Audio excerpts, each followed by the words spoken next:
Hello everybody, I just got this 7-piece bamboo bathroom accessory set. So first off, it comes in this really nice sleek trash can, and then it has this lid that's bamboo you can take off. Let's see what else we have in here.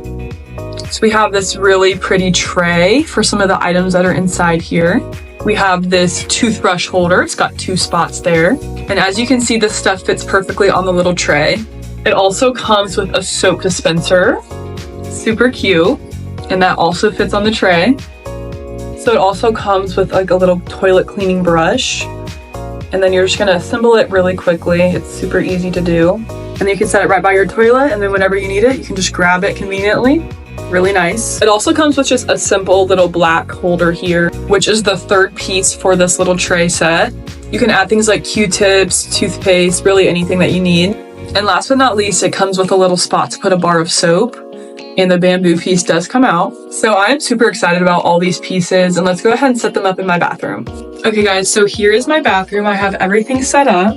So first we have the bar of soap holder. It looks really nice and sleek over here in this corner. And then coming over here, we have the toothbrush holder. We have some Q-tips in there. I don't have many left. And then we have the soap dispenser. And I just love how well it matches like the black appliances that I have here. It looks really nice. And then coming over here in this corner, I have the trash can. I went ahead and put like a little grocery bag in there. And I just love how you can put the lid on top to secure it. And then coming over here to this side of the toilet, we have the little toilet scrubber. I love how small and compact it is, and it's not taking up a lot of space here in the bathroom. And thank you guys so much for watching. Bye guys.